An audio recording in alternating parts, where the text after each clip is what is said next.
Fit My Cat is a cute and cozy puzzle game where you'll be tasked with placing all the cats on each of its 96 levels into the allotted amount of spaces of the cardboard box.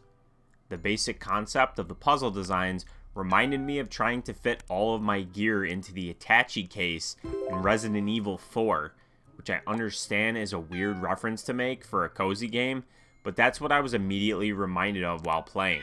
The feature set here is very basic, with music and sound effect sliders, different languages, and from my experience, the first immediate suggestion I would make is for you to turn the sound effects all the way to 0%.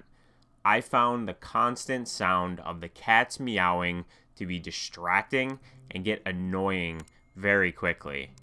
And since the music is pretty good and chill, I preferred to just listen to that while playing without any other noise. Because let's be honest, that's what it is. If it was once in a while, then sure, the sound of cats meowing is cute. But when it's constant, just non-stop, it's annoying.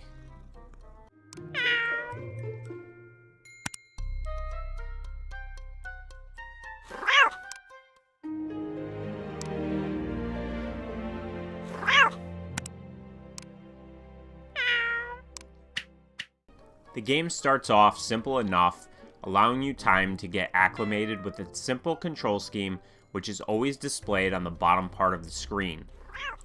The first set of levels are incredibly easy, as they should be, and it teaches you the core fundamentals of the gameplay.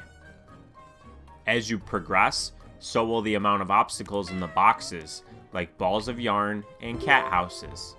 You'll also continuously get cats sitting or laying in different positions that will force you to think harder and harder about how to properly fit all of them into the box. The difficulty felt mostly gradual and fair, with the main exception for me being level 41, which took me a really long time to figure out the solution in comparison to the levels preceding it. Something I found slightly annoying is that some of the cat designs don't portray accurately how many squares they are taking up. This can, at times, make it easy to overlook the solution. It's mostly the cats with really long tails, but once you learn the quirks of these particular cats, you should have no problems with the confusion they initially provide.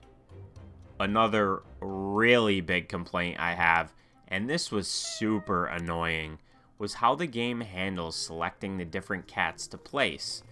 Rather than having an on-screen cursor that you can move around the screen to freely select the different cats, you are at the absolute mercy of what felt like random selection.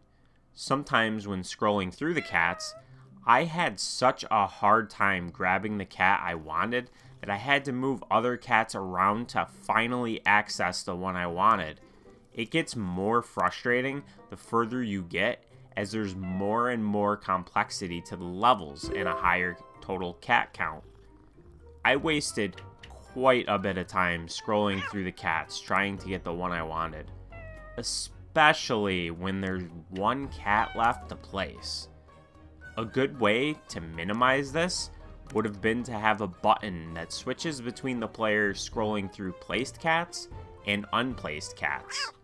So without a screen cursor that you can control like a mouse pointer, or a button to switch between placed and unplaced cats, you at times have to move through just about every cat on the screen to finally access the one you want.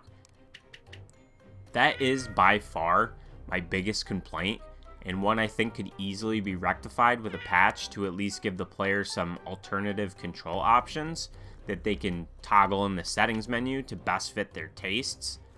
Other than that, it's a really simple and mostly fun little puzzle game.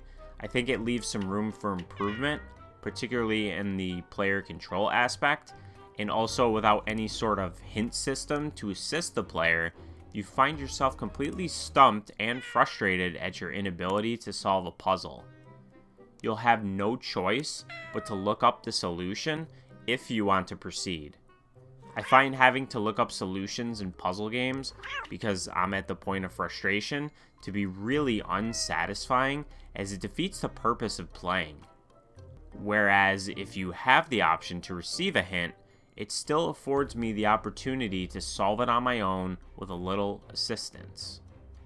If you enjoy cozy puzzle games, this one is pretty good, and you'll enjoy this as long as the negatives I mentioned don't sound like things that would ruin the experience for you. If you're like me, and consider yourself an occasional puzzle game fan that prefers a bit more variety in the overall design, then you'll probably want to pass on this, as I found myself getting bored around 60% of the way through. So overall, not bad, but not going to demand your attention and compel you to play it either. Thank you for watching this review. If you enjoyed it, please like the video, comment below if you have any questions, and subscribe if you haven't done so already, as I cover a lot of different indie games on my channel. I hope to see you on my next video, but until then, have a good one.